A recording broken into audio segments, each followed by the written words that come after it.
Hello, everyone. Recently, I sat down with some amazing women in cybersecurity to hear about their journeys and some of their struggles as they got their first roles and grew their careers in the industry. The amazing women I spoke with are Ashley Sikora, who's a senior technical trainer and adjunct professor. Ashley is also the founder of a DEF CON group called DC 575. She's a fourth degree black belt in Taekwondo, so don't mess with her at all. And you can find her either playing Nintendo, where she's a super fan, or chasing around what she calls the world's cutest corgi. You can connect with Ashley over on LinkedIn. I also spoke with Megan Jacot, who's a cybersecurity threat intelligence analyst. She's also the president at the YSYS Mid-Atlantic affiliate. Megan is a individual that's passionate about helping others. She's a former teacher, and you can often find her speaking at a wide range of security conferences. Megan sits on the board of the Breaking Barriers Women in Cybersecurity organization, and she also has a ferocious chinchilla. You can connect with Megan over on LinkedIn, as well as her YouTube channel or Twitter at Carpe Diem Tech. I also spoke with Alma Renaz, who describes herself as a recovering classroom teacher, survivor of coding boot camps, and a cybersecurity advocate. Alma has a background in international relations, and she currently works in the GRC space. She's involved with a number of cybersecurity organizations, and you can connect with Alma over on LinkedIn or her Twitter. And last but certainly not least, I spoke with Jennifer Bate, who's a senior network pen tester as well as a web app pen tester. Jennifer came from a background in electrical engineering, and she's also a military veteran. She was an officer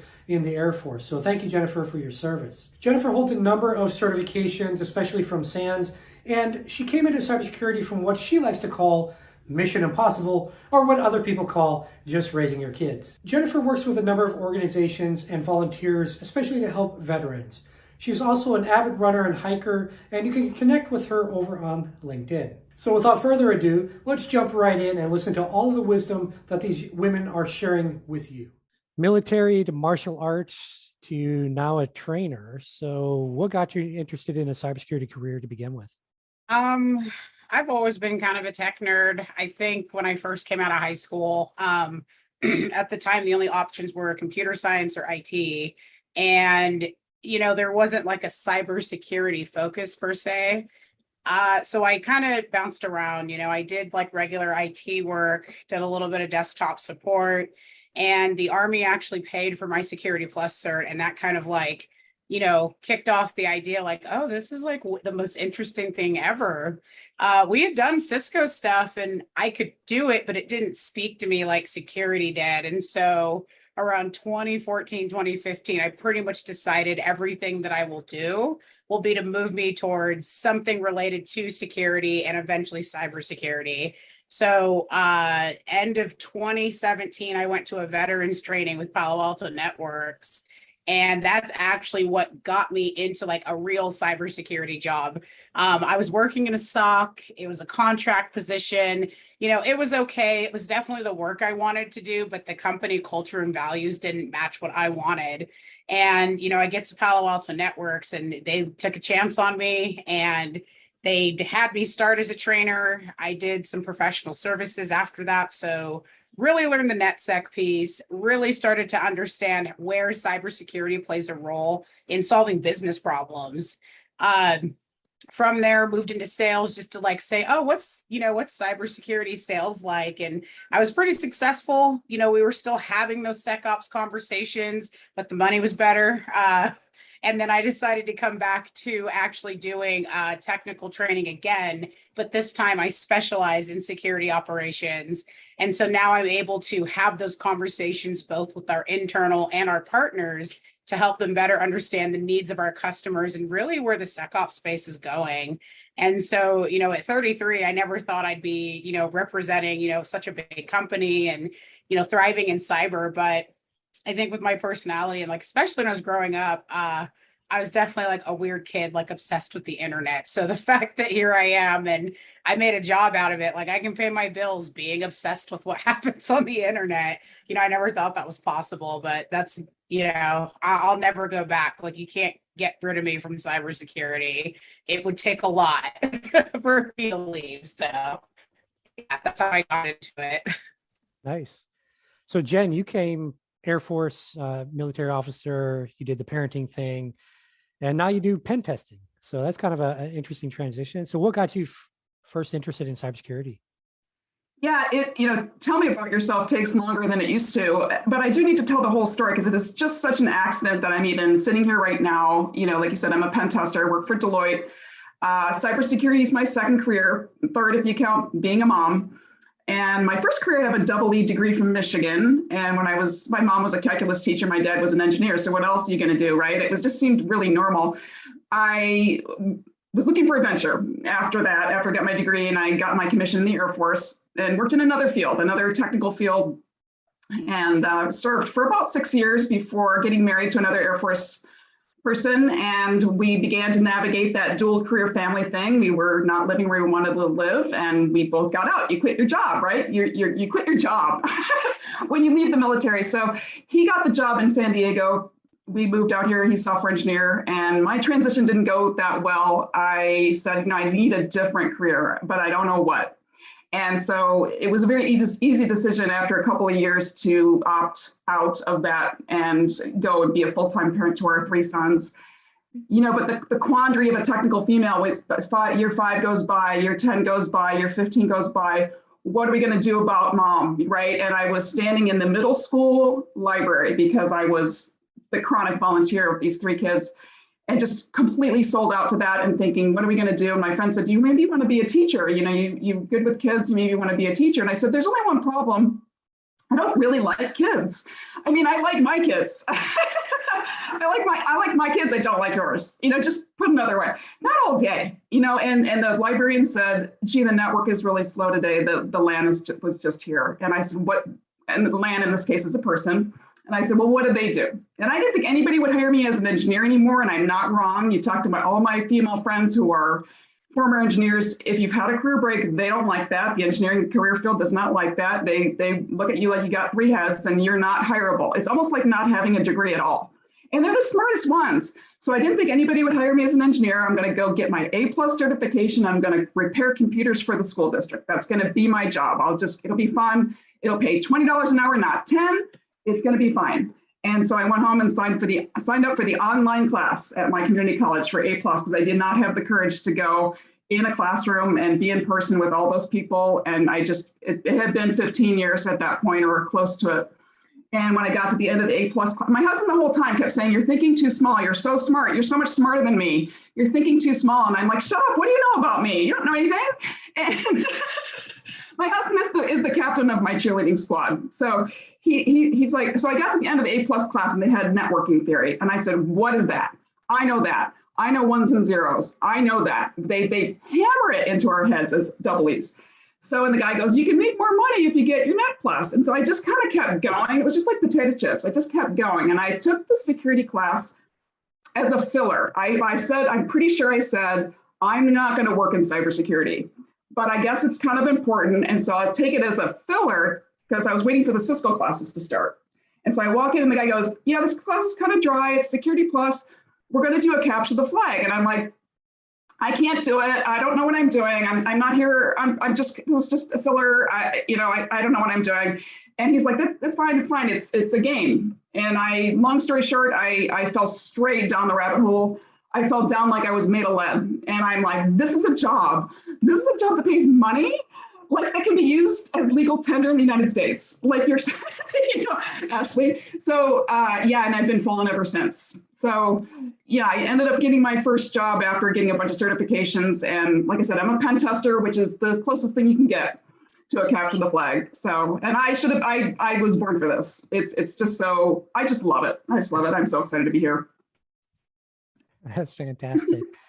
So Alma, you had an interesting transition from being a teacher to cybersecurity. So what got you interested and how'd you make that transition? Yeah. So before I answer that question, can I just say how incredible Ashley and Jen are? Like their stories are just so amazing. And I feel so honored to be here with everyone. My transition into cybersecurity was like a long, and I feel like it's still happening. Like I'm still transitioning. I'm still pivoting. So I, like Jen, really wanted adventure. I have an undergraduate degree in international relations. I was an intern at the State Department. And I turned down a job at the State Department to teach English internationally. And there was a time in my life where I kicked myself for doing that, but I wanted adventure. I wanted to live in a different country. And the role at the State Department would have kept me in the United States. And I had something that was getting me out right away into another country. And so I went for it. And during that time, I also had kids, and I ended up kind of settling into teaching English as a second language. And I worked with everybody. I worked at private schools, I worked at public schools, I worked in companies, I worked with C-level executives, I worked with children who had been formerly, who had from very vulnerable situations. And during this entire time, I kept seeing how technology was so relevant and kind of like the great equalizer when it came to access to education. And one year I had taken a break from teaching English. I had a little small startup. I was selling a sustainable development, a sustainable product, an alternative to disposable shopping bags. I worked with coconut fiber for a few years, and I used the internet a lot to try and sell my product. I did blogging and content marketing and things like that. But for various reasons, I couldn't continue on. And someone in my network posted about this company in Europe needing English teachers. And I ended up teaching English online using Skype, WebEx, virtual learning platforms, Blackboard, like all that tech stuff that teachers use or had used back then. And that's when I became super curious about tech. And I realized that I'd already been in the tech space because of what I'd been doing with my startup. And I made the decision to take my first computer programming class. I did it online. I struggled. I learned about the very first time I learned about a virtual machine. I learned how to install it. And I kept gathering knowledge that I kept putting into the back and thinking, no, I'm a teacher. I have to keep teaching. And again, this progression it's like a 10-year progression, actually. I ended up teaching computer science at an international baccalaureate school in Mexico City.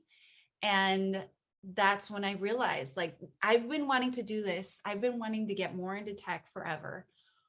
Let me see where I can go. So I did a coding boot camp. And while I was doing the coding boot camp, pretty like just a couple weeks into the coding boot camp, I realized I did not want to be a full stack developer. I did not want to write code. I loved learning.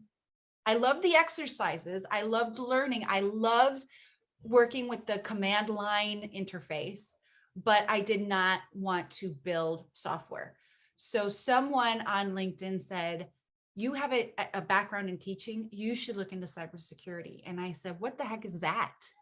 And so I started doing research, and I ran into governance, risk, and compliance topics. And I was like, wait a minute, I know what HIPAA, COPA, and FERPA are because I've been working with kids. I know what these things are. I know what these frameworks are. I know what policies are. I know how to do this. And my first official cyber role was when I was working, was contracting. And when I should say my first official cyber role was CISO, because the CTO said that I was the CISO because I was building out the governance protocol, the security governance protocol for this small company. And I was like, there's no way, like, I'm totally new to this. I took it as a complete joke. And that's how I have been using over the past few years. I've been using my skills to just get more and more into cyber. And so far, I've worked as I've used these skills to go into program management with vulnerability management. And I am currently seeing what other opportunities are out there because I really don't want to stay in my comfort zone. So that is how I got into cyber. and I'm still getting into cyber. Excellent. So Megan, you also came from a teaching background. There's actually a lot of teachers I know in industry or former teachers in industry. Do you mind just sharing what sparked that first interest in cybersecurity for you, Megan? Yeah, and just to kind of tag into what exactly Alma was saying, it is such a progression. We are always constantly learning, and I think that will continue to be the case for me as well. So for me, it started so young in this idea and mindset of curiosity. And as a kid, I was very early on given the nickname from my family of Curious George from the books, and just loving to experiment and try new things, sometimes in a slightly destructive manner. So we actually went through multiple microwaves as a family. And so I would actually just try different little mini experiments. My mom was a nurse practitioner, and my dad was a database analyst. So I grew up with a lot of tech around me and always being asked questions. Yeah, Ashley saying VCRs for her. I also like to take apart tech and look at what was in them. And so I would actually do different things where it's like, let's microwave this. I've heard you can't microwave certain things. And so I would like microwave CDs. So at the point where we got to the third microwave that I destroyed, my parents decided to put them out of my reach. So I had a lot of fun with those type of things. I fortunately did not burn our house down. So that was a good thing. But it was a lot of tinkering and exploration, and that was mainly encouraged in my household, which was really neat to grow up in that way. And there was a lot of just technology around. And then my grandfather also was in intelligence. And so I'm a cyber threat intelligence analyst. And I feel like that was really formative for me growing up with this idea of a lot of family in career military. My grandfather being in intelligence, he was in the OSS, and he had been career military. And so that was just something that I grew up with knowing. And so being a teacher, loving history, loving understanding how things worked, loving technology, I kept getting drawn into technology, and I had a STEM background, but I also love the humanities. And I like to understand how and why things worked. So I would kind of approach things from like this multifaceted way. When I was a teacher, I would look at both the STEM side of things, but I would always like to give context. So when we were doing science, I would also like to give the historical context around things. Okay, well, let's look at this experiment, but let's look at who the scientist was who discovered it, and let's give some historical context to it, the how and the why. Let's look at maybe the time period around it, if we had the time. And so I was always kind of trying to dig into that. And then because, teachers are not busy enough, I also did IT tech support for the schools. So I kept getting drawn deeper and deeper into the tech side of things. And as I was doing IT tech support, I was, thinking about, hey, I'm really enjoying this. I'm enjoying the problem solving piece to it. Not so much the did you turn it on again and off again. More so like the deeper, higher level problem solving. What if I were to be doing this work? What would that look like? How would I do that? So about 4 years ago, I decided to look into programs for me for actually going back to school. I'm really much more of a formal learning person. And so I started looking into a class here and a class there. And then I started looking into a much more formal learning program. And so I started with a certificate, and then I actually went back and got a second bachelor's degree. And that was really what switched me into a full pivot. And then I call it leaving stealth mode. So I had been kind of like lingering on the edges of being in cybersecurity organizations. And then I started actually very much so fully participating, speaking at conferences, as I've been speaking at conferences as a teacher.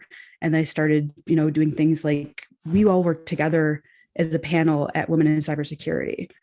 So I started doing a lot more of that. And Ken, that's how you and I met. We met on LinkedIn. And so I started doing all these different things.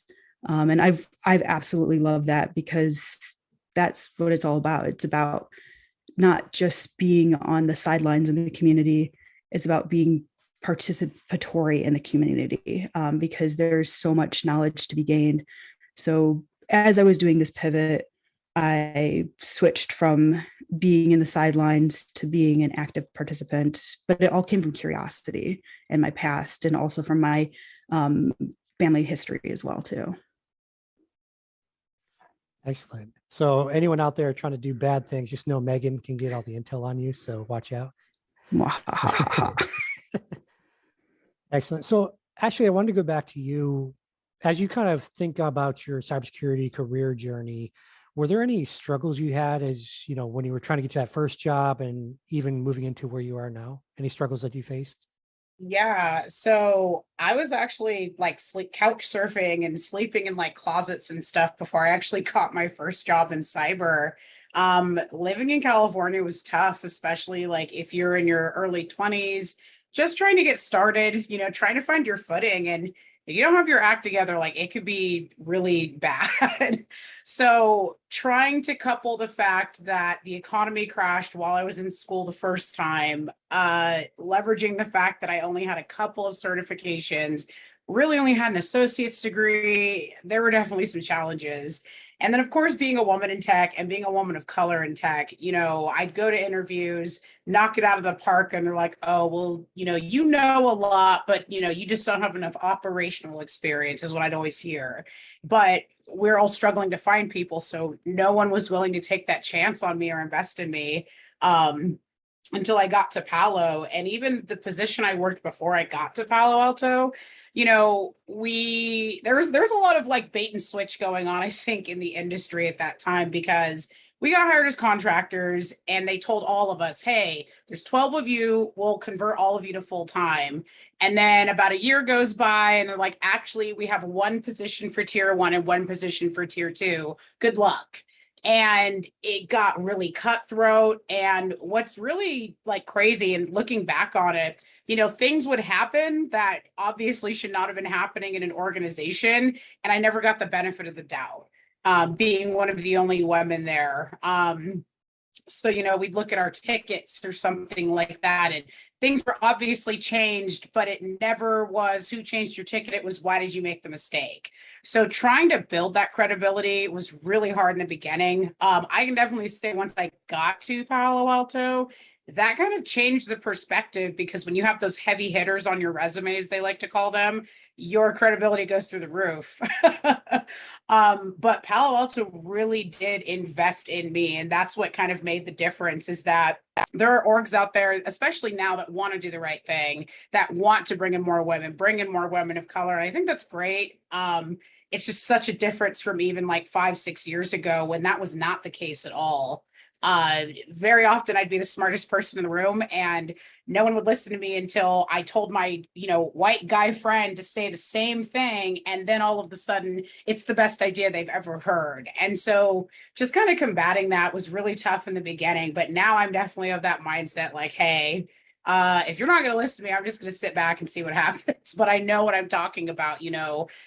People want to believe women now when they say something in the room. We're technical experts for a reason. And I think the industry has already come a long way in that. But it was definitely the hardest thing ever, being young. A lot of my coworkers were like in their, late 40s, early 50s already. And I'm like 28, trying to explain to them like, hey, this is how, cybersecurity works now, or this is how this threat works. And being told, oh, well, I've been doing it for 15 years. You're new. You don't know anything.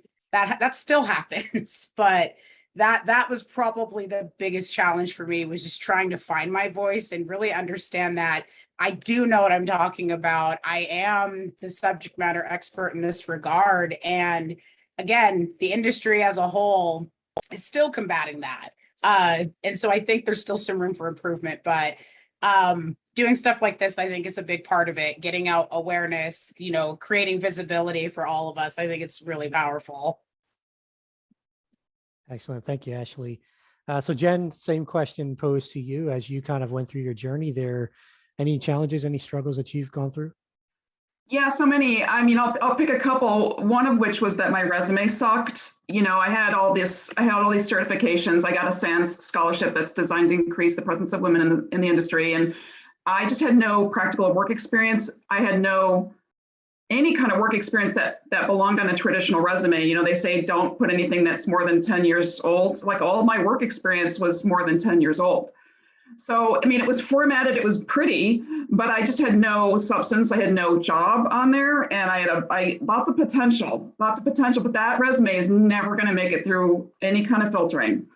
And so I promise no one that can hear me, no one's resume sucked more than mine. I was not a new college grad, so I didn't qualify for internships. I was no longer a newly transitioned veteran. And so I didn't qualify for any of those. And I would just see veterans, we love our veterans. I'm like, except for me, you know, we love women in cybersecurity. I'm like, except for me, you know, they want the young ones, I guess. I mean, I don't want to put it that way, but I'm like, what about returnships? What about people like me? I wish people could understand the quandary of women as they make their way through their career, not simply when they're new college grads. You know, we are all going to be probably part of this dual career thing where we have to make these transitions, or there's going to be some caregiving and things like that. So I just want to, I'm just here to break down barriers for those people, because I just think it's completely BS. You know, there's been no invasion of the body snatchers that I now want to sell real estate or work at Ann Taylor or whatever people do. Not that there's anything wrong with those things, but there should be a path. And so with this horrible resume, what did I do? So look, I made a list of 20 companies, and I said, you know what, I want to do cool stuff with cool people, and I'm not getting on the freeway because I have all these great companies right around the corner in San Diego. I forgot to specify no airplane, but that's okay. So, and then, you know, the career pivoters, the people that have been around the block a little bit, our superpower is the interview. I just needed to get the interview, because then they would meet me and they would see how amazing that I am, and they're going to get more than they bargained for than they would with a new college grad. So our superpower is that we know a lot of people. And now I knew a lot of people from Scouts. My kids were all in Scouts. My kids were in band. I mean, my husband has an MBA from a local university, so he knew people. So I made a list of those companies. I went on the website and I looked for the Holy Grail. And the Holy Grail is this: rec number. So you go to the company's website, you get the rec number for a job that you qualify, maybe. Like if you squint. If I squint, I could like 2 to 3 years, that means 0. 5 years means 2. 7 years means 18 months. And so that's weird, I know, but if you just squint, and maybe. And so then I get the rec number off of Microsoft's website or whatever. Then I go into my network and I go, hey, Joanne, you know, our kids went to preschool together. Your husband works at blah, blah, blah. You know, I found a rec number. I got I got some cybersecurity certifications. I found a job. Does he know the hiring managers? Does he know any hiring managers? And then I would say, do you have an internal referral? Because a lot of companies have internal referrals where they get paid if they bring you in. So you're not asking for anything that's not going to benefit them too. They're going to make like $500 probably, especially female. Come on. So, you know, I just made a list and I spent my time on that. I didn't spend a lot of time applying for jobs that I didn't know anybody. I sometimes, but they wouldn't call me. Even if I was qualified, I just typically did, because of that horrible resume, I didn't get a call. So with that, I got a bunch of interviews. I did, because they would go with my resume and they would hand it to the hiring manager, ideally, not always, but ideally. And that got me to the interviews chair. And the technical, you know, interview and that, I could give a whole talk about that. I did a lot of interviews where I'm like, I don't necessarily want to work at that company, but I want to practice. Like it's a SOC that is too far away. We're not going to move, but I could go interview there and maybe see what they're going to ask. So I did a lot of that, and I had 4 offers. So if I would see people on Twitter going, I have this certification. I have 85 years of experience on help desk, and I can't get an interview. And I'm like, whoa, what makes me think? You know, so a lot of the battle is up there and overcoming fear. And you know what? You just need one person. You just need one person to give you a freaking chance. You know, people are like, how did you become a pen tester right with no experience? You know, I'm like, someone gave me a chance. One person. I had more than one offer, but you know, one person said, sure. Yeah, so you don't need 500 offers. You just need one. And once you have one offer, like Ashley was saying, you have that magical like beginner experience, then you know, you're fine. So you don't make the battle into anything bigger than it is, but the battle's real. Agree with that. And yeah, as you mentioned, everything starts in your mind. If you can win that battle, it's a lot easier to win the other ones. So thank you so much, Jen. Alma, I want to pass the mic to you. And can you share any challenges you've had as you've gone from teacher now to, cybersecurity expert? Yeah, thanks, Ken. I would love to answer this question. I'd love to give a part 2 to this question in a couple of weeks. But for right now, I would say, so one of the things that, just to pull off of what Jen mentioned, I had a lot of imposter syndrome and fear, particularly around going from a non-technical background with international relations and international teaching to something much more technical. And it's still the space where I struggle with of like, oh, but I'm not technical. You don't have to be technical. And actually at the panel in Cleveland, like Jen and I were like on polar opposites of that, because she's saying, don't be afraid to be technical. And I didn't realize that I was perhaps helping perpetuate this idea for women in particular, that, oh, don't worry, you leave that. And this is something I've heard. I actually heard, don't bother learning how to code, leave the coding to the boys. I was told that, right? So this perpetuating this, don't worry, you don't have to be technical to get into cyber, is something that I think can help people who would like to get into cyber but are afraid they're not technical, but it can also hurt them, because then they think, well, I'm not technical, so I shouldn't try. Like maybe someone is coming from like an education background and would like to become a pen tester, but because they have in their head, well, I'm not technical, they don't go for it.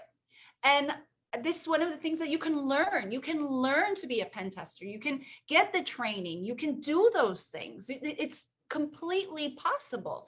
And thanks to programs from organizations like Women in Cybersecurity, Women's Society Cyber Jitsu, I'm blanking on another big organization that I found very supportive, not so much on the technical side, but on the networking side, is an organization called Women of Color Advancing Peace and Security, which kind of speaks to my international relations side.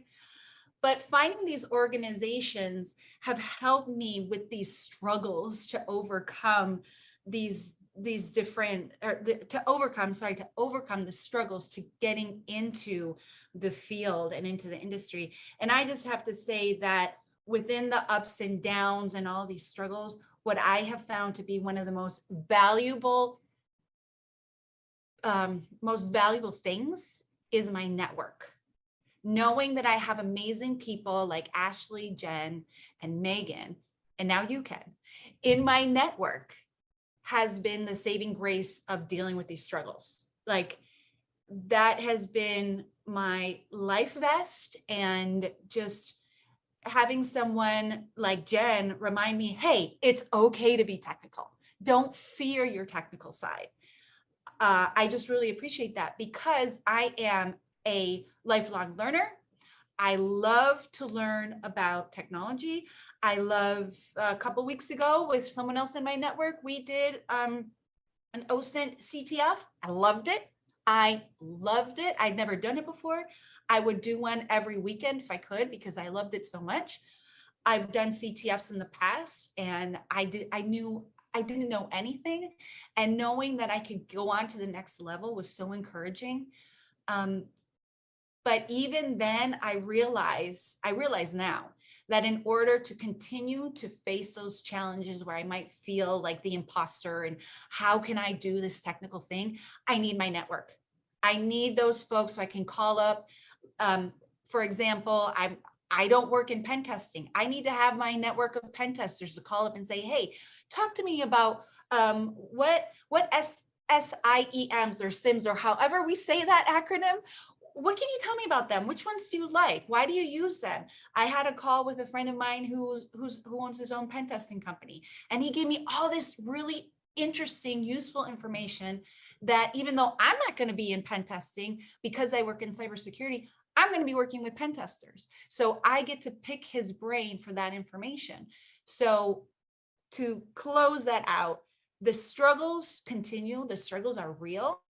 But for me, like the biggest struggle is just what Jen said, what's in my brain or my mind, not in my brain, what's in my mind, that negative self-talk, the imposter syndrome, that is definitely the biggest struggle for me as I continue on in my career journey in cybersecurity. Excellent. Thank you, Alma. So Megan, as you transition from STEM teacher to cyber threat intel that you're doing now, any challenges or struggles that you faced as you've kind of made that progression? Yeah, absolutely. I think one of the biggest things was the uncertainty. I didn't know. I took a leap. I didn't know if I was going to get a job in cybersecurity. I thought it was likely, but I resigned from my position as a teacher without a job. I gave notice, and actually, Alma and I met as conference associates in Black Hat. And she knows we were in Las Vegas, and I was interviewing for roles, and I think I was waking up at like 5:30 in the morning to take interviews. And it was one of those things where it was like, I don't know, maybe these will yield something, maybe these won't. And so it was really one of those things of like, I was hopeful. I also, my kind of, safety net, if you will, is that the nation really needs teachers. So even though I didn't want to necessarily go back to my role of being a teacher, I figured a school would likely need me if I had to go back to being a teacher if I wasn't able to find a job in cybersecurity. But yeah, that sense of uncertainty was very kind of scary for me of, will I be able to find a job? I did, and I won't like state the organization at all, because that would be very unprofessional, but I did receive a job offer, my first job offer, and I turned it down. And I'll state one of the details and explain why I turned it down. So the first job offer I received was for becoming a intern, even though the way the job was stated was I would be in charge of all the products for this organization. So it was like, you will be in charge of every cyber product for this. People will answer to you, and you will like be running with all the things. And I was like, oh, this sounds really interesting. Like I was, kind of excited about it. And then they said, okay, we're going to start you off on 3 months probation because you're pretty new, and we're going to do all these things. And then I was like, okay, I'm waiting to hear like what the title is. Like they're going over all the details, and they're like, and then you'll be an intern. So I turned them, actually I counter offered. So I didn't turn them down exactly. I said, I in writing, I said, this is interesting. It seems like that this role is actually this. Would that be of interest to title it this and compensate it this? And they chose to not take my counter offer. So I think that also kind of comes in the sense of career pivoting. If maybe I had been 20, I might have just been elated to have taken that. But it really seems like something where they were trying to take advantage of me being really new to the field, or possibly me being a woman. I don't know. But I was really floored that was an offer that they were giving anyone. But at first I was very excited to get a job offer. And then I was astounded that was the job offer. But yeah, I would say that for me, one of the things that happened to me was uncertainty, that was a big up and down. And then I was very excited to, of course, make it into the field. So make it into our industry. And I would agree. I'm going to tag in with what Alma was saying. I think our community and being part of the network is such a huge part of everything. So, and I'm really glad that we're all here together sharing our stories. Excellent. Thank you, Megan. Yeah, networking is so critical. And like Ashley mentioned in the chat, it's that company's loss. They didn't get you. That's their loss. So they're still looking for an intern, by the way, for everyone out there, probably. Yeah, I An would intern say like CISO. I would say like it's maybe their loss, but like it's definitely my gain, because if that's the way they're stating the position, like that's not the only red flag that would be for there. Oh, Yeah, that 100%. was the red flag at the very, like, even before starting, right, Meg? Yeah, so many things. Excellent. So Ashley, want to go back to you. Any final thoughts or advice you wanted to share for the audience out there that might be looking at cybersecurity careers as an option, or they're in a current role that maybe sucks? Maybe they're a CISO intern like Megan was offered. Any advice or final thoughts for those people? The best piece of advice I think I can give is that, one, don't be afraid to try. I think we can all appreciate that half of our own internal imposter syndrome is just being scared of the no, or being scared of that moment of failure. And, as a former martial artist, I was super competitive. You're always scared of the loss, but you can't be. You take that and you learn from it and you can improve yourself. But the other thing is that don't discount your soft skills. I'm super personable. I'm super bubbly. I'm always like, the life of the party and really happy. But when I train or when I'm teaching, because of that enthusiasm, my company was able to say, oh, well, we can take that and just teach you the technical piece and you can build from that. And I really feel like the tech can always be taught, but the soft skills can't. So being more T-shaped and making sure that you've actually got those skills to be able to talk to people, understanding, how to explain things to a non-technical audience. Those skills are really, really valuable. And I think more people, especially veterans, I always encourage all veterans, do some practice on your soft skills, whether it's a speaking class or just learning how to work with different types of people. If you can nail that, it opens a lot more opportunity. So especially as women, we have tons of those great soft skills. So never discount that. Always be willing to kind of showcase that, especially if you're looking to pivot. Maybe you're in that CISO intern position and you want to do more. Being able to articulate that you not only can see the big picture, but you're also okay with kind of getting in there and doing the hands-on piece, like it'll take you really far. Excellent. Thanks, Ashley. Jen, any final thoughts or advice from your end? Yeah, turns out going from parenthood to pen tester was a kind of a steep curve. And so my psychological battle continued my first year in my first job there. And you know what? Nobody understands this stuff the first time. Nobody understands that technical topic the first time. You just think that, oh, they're the majority gender or whatever. They must understand this stuff. Like when they wake up in the morning, they don't. They just keep watching that video over and over again until they get it. So don't think it's not for you. If you watch that video and you're like, I don't get that. You just kind of have to be pretty resilient. Psychological battle, when you're the only, I was at my first job out of the gate.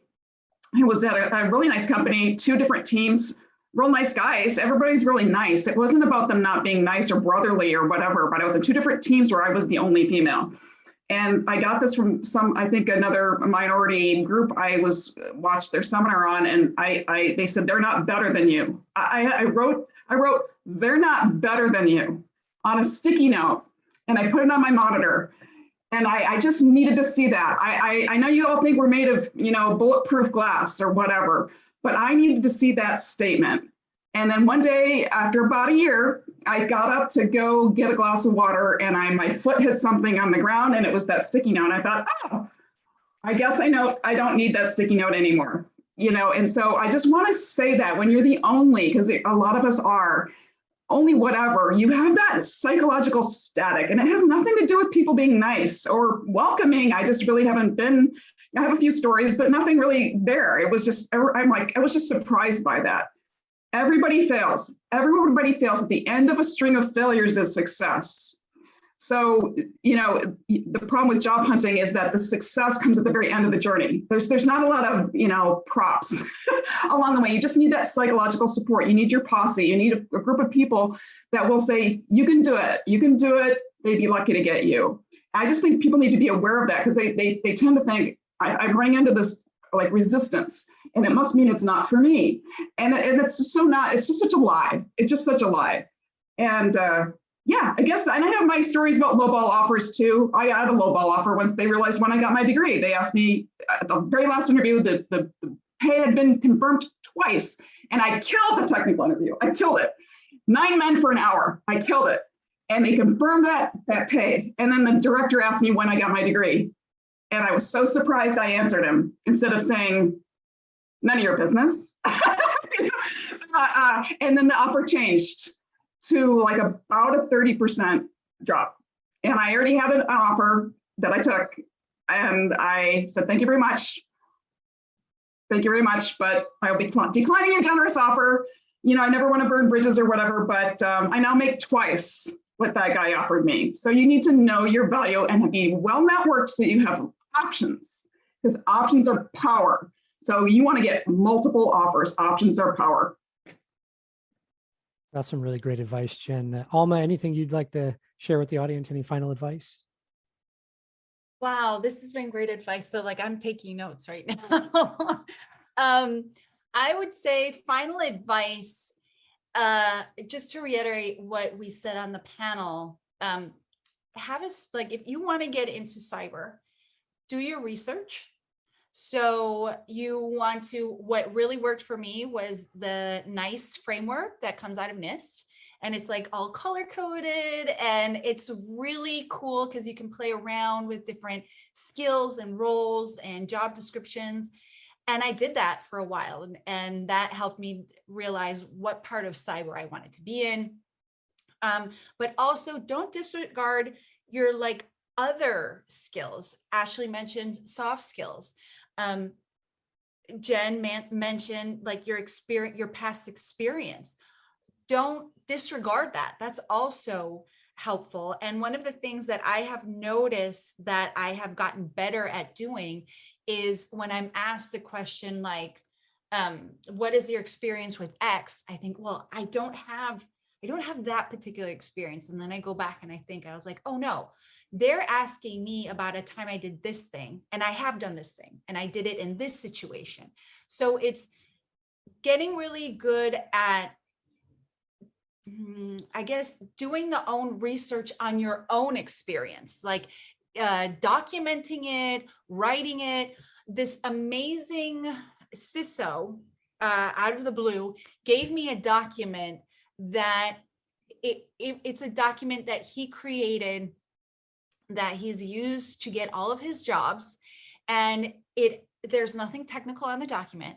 It is a document where you tell your story. So it just is a list of questions that the instructions are go through and answer each question.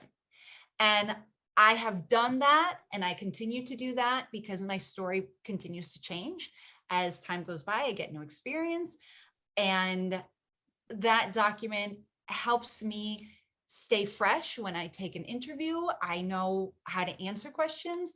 And just to reiterate again what Jen said, have that tribe, have that group of people who will help you with that imposter syndrome. So in closing, do your research, build out a strategy. Don't be afraid to modify your strategy if you need to, and have your champions and advocates they're like my key takeaways for anyone who is interested in getting into cyber or pivoting into this space. So thank you so much, Ken, for having me here on this amazing talk. No, thank you, Alma. And I think everyone wants a copy of that document you mentioned now. I see the chat blowing up and everything. So we'll circle around after the show and see if it's something you're willing to share. And we'll let everyone know how to get a copy of that. Megan, you get the final say. So any final thoughts or advice you'd like to share about your journey or just in general for the audience? Yeah, I think really a key takeaway, and this is a theme that ran throughout, is networking is so powerful. but a lot of people don't necessarily know how to start networking, right? So we've talked about social skills. I like to call them essential skills because they are incredibly powerful to help you throughout your journey. And you may have these in abundance, or it may be something that you don't have as much of and you want to practice them. So I'd like to actually share a little bit about how I work on networking in a really strategic way. So if you are doing networking and you're doing this online digitally, you can do this and you can connect with people on LinkedIn or Twitter, and maybe you're going to click, connect or follow. And maybe you just click that button. What that does, right, is it just sends that connection request and that's it. But what if you actually sent a message and you were really intentional about it? You did like just a very brief intro stating who you were and why you were making that connection request. And what if you did a little bit of research and you looked at, hey, who is this person I'm trying to connect with and why? And maybe you asked, would you be willing to have a 15-minute virtual coffee chat with me? That's what I did a lot of when I was trying to pivot into the industry, because I knew one of three things would happen. They either would not respond to me, they would respond favorably, and I could have a 15-minute chat with that person where I could actually introduce myself, and that could lead to who knows what. Or they would just, say no, right? Like, what are the other options? So those are the three options. So I would really encourage anyone that is trying to build out their network to actually be more active in the building. Because if you're really passive and you're just hitting connection requests, what does it do? It just builds up your LinkedIn number, but you're actually not actively building a network. Sure, you have a higher LinkedIn number, but you didn't actually help out your network. You didn't actually build a network. It's completely different if you're at an in-person conference. If you're at an in-person conference, you actually want to go up and talk to people then too, because you want to get to know people and meet people. And it's not transactional. It's just you're going and meeting people and you're trying to see, hey, this is who I am. Hey, this is who you are. Maybe we have some things in common. Maybe we don't. Maybe later on down the line, I can connect you with Ashley, or I can connect you with Alma. Maybe the two of you have something in common. Maybe we all have something in common. Maybe we all do a panel together later on down the line. Who knows? Maybe it leads to some really cool project we all do. So it's not that it's transactional. It's not that like I'm asking a favor, someone's asking a favor. It's more like it's about building this community. Like earlier, we were like Alma was mentioning like, hey, I'm going to know some pen testers and then they're going to share knowledge. The more you build your network, the more you can share out the building of knowledge. And so that to me is what one of the big things is about. It's about figuring out how to be strategic and actually do these things. How do you build a network? How do you use your essential skills? And so that's kind of one of the key takeaways that I wanted to share. And I felt like that was really helpful for me. When I was actually job hunting, what I did was I gave a talk a couple years ago, and there's a visual graphic recording artist, Ashton, who does like drawings of talks. I would share that panel and say, hi, I'm Megan. I gave this talk about career pivoting to cybersecurity. And I would share that panel. So it was a visual of who I was and what I was doing. And so that kind of gave people a little intro to who I was. And then when I was job searching, I would say, hi, I'm Megan. Here's a talk I gave. I noticed that you posted this job on this job board. Could you tell me more about this? So once again, not necessarily transactional. I wasn't giving them my resume. I wasn't saying, hey, give me a job. I was saying, you posted this job. Could you tell me more about it? So those are kind of some ways that you can really try to state who you are, be very succinct, and like not say, hey, can you be my mentor? Hey, can you do this? You're trying to build that relationship some more, and trying to really build that network as well. So those are a couple of different pieces I wanted to leave as key takeaways. And that's about it that I had. So thank you, everyone. And thank you all for joining today too. Yeah, excellent, excellent advice, Megan. And I think so many people have networking wrong. They focus on the transactional, like gimme, gimme, gimme, forgetting that it's a human on the other side that we need to give before we can get. And I will say that, just tagging on to what Megan mentioned, be direct in what you're wanting. How she mentioned, hey, I saw this job posting. Can you tell me more about it? I had a young woman, it's been a few months now, but she reached out saying, hey, I've been applying for jobs for months. Can't find anything. She's trying to get her first job. Within a couple of weeks, I had connected her with an organization and they hired her. So tap into the value of your network. That's what a network can do for you. The job market in cybersecurity as an industry, most of the jobs are found behind the scenes. It's not for you applying for hundreds of jobs and, fingers crossed, 27 certs and 96 degrees. That stuff doesn't usually work to get you the job. It's, hey, Megan, I noticed you work at company X and I saw they have this job there. Do you know the hiring manager? Jen mentioned that earlier, right? She reached out directly to a bunch of companies where she knew somebody, said, hey, do you know the hiring manager, right? But Jen didn't reach out and say, gimme, gimme, gimme. She reached out and said, hey, we have some kind of connection from the past, right? We've built a network and I noticed you work there, or your husband works there, somebody works there. I'm looking at this job. Do you know the hiring manager, right? So it's all about, it's just humanity. Sometimes with technology, we forget about that. Build real relationships. Those relationships will take you a lot of places. And you'll find that instead of applying for jobs for 5 years, you end up applying for a job and it takes a couple of weeks and all of a sudden you have your dream job, right? But that's the power of real networking. So Megan, and thanks to you for sharing that bit of wisdom. Thanks for everyone for sharing the wisdom on this session today. Had a great time. And hopefully we've helped some people out there viewing this. And we look forward to working alongside you in your cybersecurity career.